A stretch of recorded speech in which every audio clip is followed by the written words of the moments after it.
අද මේ දුවපතේ අල්ත්‍රාල් සුපුරුදු පරිදි පුංචි ගණිත ගැටලු කීපයක් කියලා දෙන්න මගේ මේ සූදානම. අපි බලමු මේ ගණිත ගැටලු කීපයක් කොහොමද විසඳන්න පුළුවන් වෙන්නේ කියලා. ඉතින් අර වගේම ඉතාම සරලයි ගැටලු.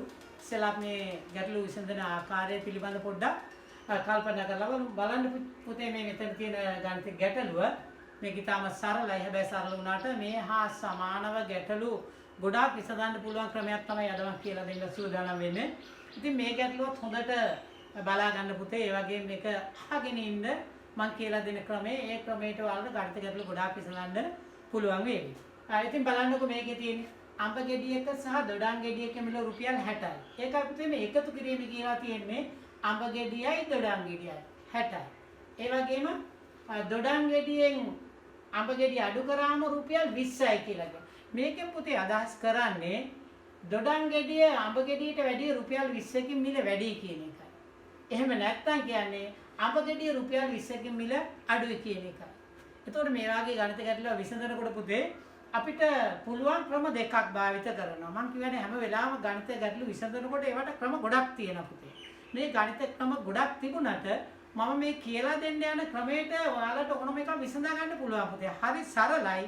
තප්පර 10ක් යනකොට මේක විසඳන්න පුළුවන්. බලාගන්න මම මේ විසඳන ආකාරය මේ කියලා දෙන ආකාරය ඉස්සෙල්ලා හොඳින් අහුම් ගන්න. බලන්නකො මේ දෙකේ එකතු වෙන්නේ 60. මෙතන තියෙන වෙනස. වෙනස කියලා කියන්නේ මේ ගෙඩිය රුපියල් 20කින් මිල අඩුයි කියලා. එතකොට අපි මේකේ පළවෙනියෙන්ම තේරුම් ගන්න ඕන පුතේ මිල අඩු එක මොකද්ද මිල වැඩි එක මොකද්ද කියලා. එතකොට අපි මේක තේරුම් ගන්න මෙන්න මේ ආකාරයට පුතේ. මිල අඩු එක තමයි හැම වෙලාවෙම මෙන්න මේ අඩු කිරීමේ ලකුණත් එක්කම තියෙන්නේ. එහෙනම් මෙතෙන්දී කාගෙන් හරි ප්‍රශ්නයක් ඇහුවොත් මේ ගෙඩි දෙකේ මිල අඩු මොකද්ද කියලා පුතේ අනිවාර්යයෙන්ම අඩු අඹ ගෙඩියේ මිල. එහෙනම් මිල වැඩි එක මොකද්ද කියලා ඇහුවොත් අපි දන්නවා අනිවාර්යයෙන්ම මිල වැඩි එක මොකද්ද දොඩම් ගෙඩිය. ඒකට හේතුව තමයි මේ අඩු කිරීම කියලා කියන්නේ වෙනස කියන එක. එතකොට අපි මේක හදන්නේ මෙන්න මේ ආකාරයට පුතේ. මේ අඹ ගෙඩියේ මිලට දොඩම් ගෙඩියේ මිල සමාන කරගන්නවා. එතකොට එනවා අපිට ගෙඩි දෙකක මිල. ඒක අපි කරන්නේ මෙන්න මේවා. ගෙඩි දෙකේම මිල රුපියල් 60යිනේ. එහෙනම් ඒ රුපියල් 60න් පුතේ මේ වෙනස අඩු කරනවා. වෙනස අඩු කරනවා කියන්නේ අඹ ගෙඩියේ මිල රුපියල් 20කින් අඩුයිනේ. ඒ 20 අඩු කරනවා. අඩු කළාම අඹ ගෙඩියේ දොඩම් ගෙඩියේ මිල සම වෙනවා. එහෙනම් ඔන්න බලා ගන්න පුතේ මම කරන වැඩි. ඔන්න රුපියල් 60යි මේ දෙකේම මිල. අඹ ගෙඩිය රුපියල් 20කින් මිල අඩුයි. ඒ නිසා දොඩම් ගෙඩියේ මිල තම ගෙඩියේ මිලට සමාන කරගන්න මම කරන්නේ මේ 20 අඩු කරනවා මේක. මේක අඩු කළාම පුතේ එනවා 40ක්. මේ 40ක් කියලා කියන්නේ අඹ ගෙඩි දෙකක මිල කියන එකයි. ඇයි අඩු ගෙඩියේ මිලට සම කරගත්තානේ පුතේ. එහෙනම් අඹ ගෙඩි දෙකක මිල තමයි රුපියල් 40. එහෙනම් එකක බලා ගන්න අපිට හරි ලේසි. මේ 40 බෙදනවා පුතේ දෙකෙන්. 40 දෙකෙන් බෙදුවාම කීයද 20යි. එහෙනම් 20යි කියලා කියන්නේ පුතේ අඹ ගෙඩියක මිල රුපියල් 20යි කියන එකයි පුතේ. බලන්නකෝ එතකොට හරි ලේසි. කොහොමද මේක අපි කළේ? දෙකේම මිල තියෙනවා. ඒ දෙකේම මිල රුපියල් 60යි. ඒකෙන් වෙනස තියෙනවා රුපියල් 20ක්. වෙනස 20ක් කියලා කියන්නේ අඹ ගෙඩිය රුපියල් 20කින් මිල අඩුයි. ඒ මිල අඩු කරලා අඹ ගෙඩිය මිලට සම කරගත්තා. එහෙනම් අපි බෙදුවා දෙකෙන් අඹ ගෙඩි දෙකක මිලින්ද එක ගෙඩියක මිල ආව රුපියල් 20ක්. හැම වෙලාවම අඩු කරාම වෙන්නේ පුතේ අඩු එකේ මිල. අඩු එක කියන්නේ අඹ ගෙඩිය. දැන් අඩු එකයි වැඩි එකයි අපි දන්නවා පුතේ. මොකක්ද කියලා. එහෙනම් අඩු ගෙඩියේ මිල තමයි රුපියල් 20. එහෙනම් අපිට තියෙන්නේ දොඩම් ගෙඩියේ මිල හොයන්න. දොඩම් ගෙඩියේ මිල හොයනකොට පුතේ ක්‍රම දෙකක් පාවිච්චි කරන්න පුළුවන්. එකක් පුළුවන් පුතේ අඹ ගෙඩියේ මිල රුපියල් 20නේ. අපි ඉස්සෙල්ලා අඩු කළා රුපියල් 20ක්. ඒ 20 එකතු කරන්න පුළුවන් 20ට. එහෙම එකතු කළාම එනවා එන 20යි 20යි 40. එහෙනම් දොඩම් ගෙඩියක මිල රුපියල් 40. එහෙම නැත්නම් අපිට කරන්න පුළුවන් ගෙඩි දෙකේම මිල රුපියල් 60යි. ගෙඩි දෙකේම මිල පොතේ රුපියල් 60යි. එහෙනම් මේ 60න් අපි අඹ ගෙඩියේ මිල අඩු කරනවා. එතකොට කීයද රුපියල් 40යි. එහෙනම් දොඩම් ගෙඩියක මිල රුපියල් 40යි පුතේ. තේරෙන්නේ නැති කියලා මම හිතනවා. ඔන්න බලා ගන්නකො මේකේ වෙනස. ඔන්න දැන් ආපහු සැරයක් මම මේක ඔයාලට මුලින් ඉඳලා කියලා දෙනවා. මේක හරි ලේසි. මේ බලන්න දෙකේම මිල තියෙනවා. ඒ නිසා ඒකේ වෙනස තියෙනවා. අපි ඒ දෙකේම මිලේ වෙනස අඩු කරනවා. ඒක තමයි අපි මෙතෙන්දී කරන්නේ. මම මේක ඉස්සෙල්ලා පුතේ ගණිත ගැටළු විසඳනකොට ඔයාලට කියලා දුන්නා. මතක තියාගන්න එක ගැටළු වර්ගයක් මතක තියාගන්න පුංචි කවියක්.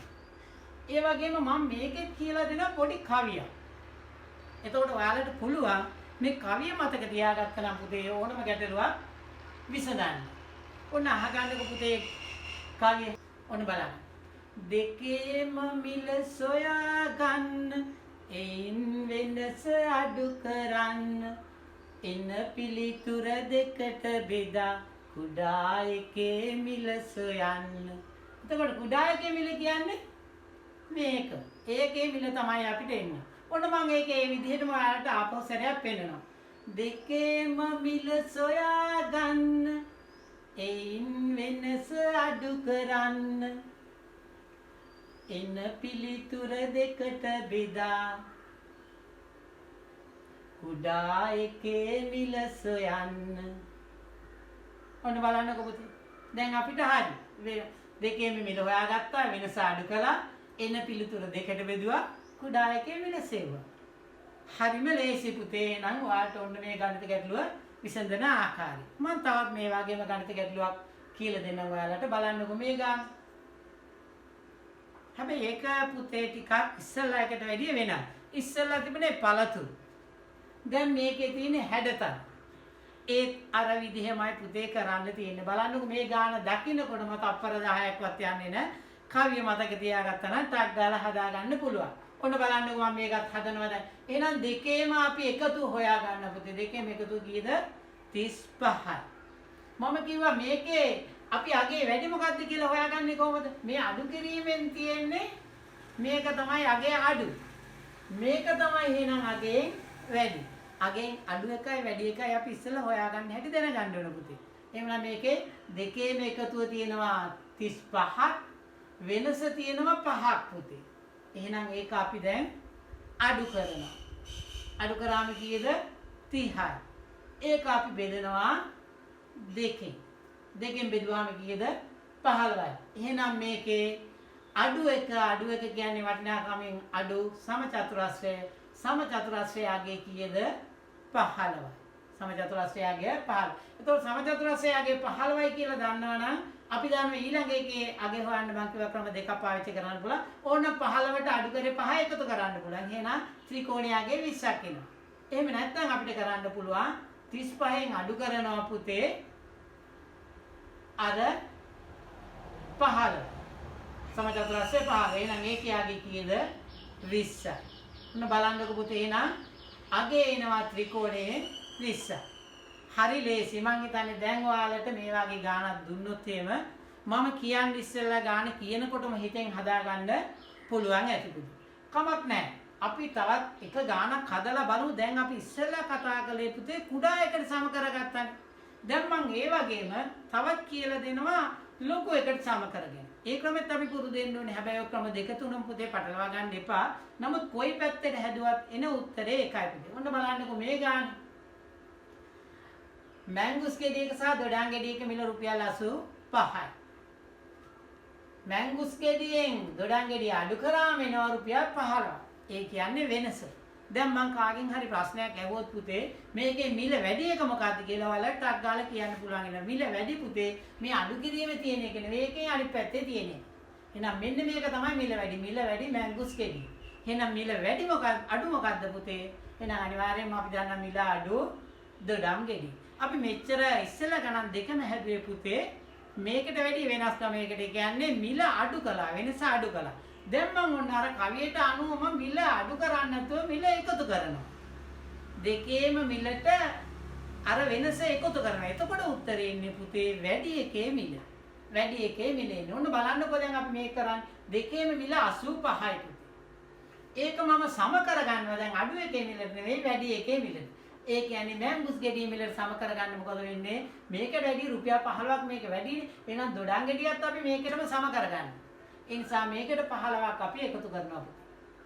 ඔන්න 15ක් දැන් එකතු කළා. 15ක් එකතු කරාම එනවා 100ක්. එහෙනම් දෙකේම මිල තමයි රුපියල් 100. දෙකේම මිල කියන්නේ මැංගුස් ගෙඩි දෙක. එහෙනම් අපි ඒක බෙදනවා දෙකට. එතකොට එනවා 50ක්. එහෙමනම් පුතේ මැංගුස් ගෙඩියේ මිල එනවා අපිට රුපියල් 50. අපි දැන් කොහොමද මේ රුපියල් 50 මේ පුතේ වැඩි එකේ මිලට මේක එකතු කළා. එහෙනම් එකතු කළොත් එන්නේ වැඩි එකේ මිල, අඩු කළොත් එන්නේ අඩු එකේ මිල. එහෙනම් දැන් අපි එකතු කරපු නිසා ආවේ මැංගුස් ගෙඩියේ මිල.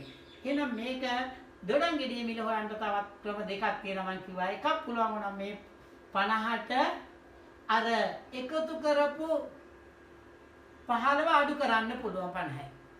එහෙම නැත්නම් පුළුවන් 85යි දෙකේම මිල මේ මැංගුස් ගෙඩියේ මිල කීයද රුපියල් 50යි ඒක අඩු කරනවා පුතේ. ඒක අඩු කළාම කීයද දෙන්නේ රුපියල් 35යි. එහෙනම් දොඩම් ගෙඩියේ මිල රුපියල් 35යි.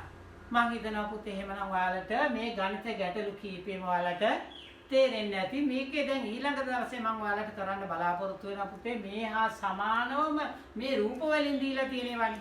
රූප වලින් දෙන්නේ නැතු මීට වෙඩි ටිකක් සංකීර්ණ ගැටලු කීපයක් ඊළඟට කතා කරන්න බලාපොරොත්තු වෙනවා. හැබැයි මේක සරල වුණාට මේ ක්‍රමේ මතක තියාගත්තම පුතේ මේ වගේ ගණන් ගොඩාක් අපිට විසඳන්න පුළුවන් වෙනවා. ඒ නිසා මම හිතනවා ඔයාලට මේක ඉතාම සරලව මම කියලා දුන්නේ. දැන් මේ වගේ ගණිත ගැටලු ඔයාලට ඕනම එකක් විසඳන්න පුළුවන් වෙයි.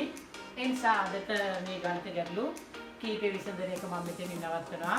කාලසිය දෙනාවට නැවත හමු වෙනතුරු සුබ අනාගතයක් ප්‍රාර්ථනා කරන ආයුබෝවන්.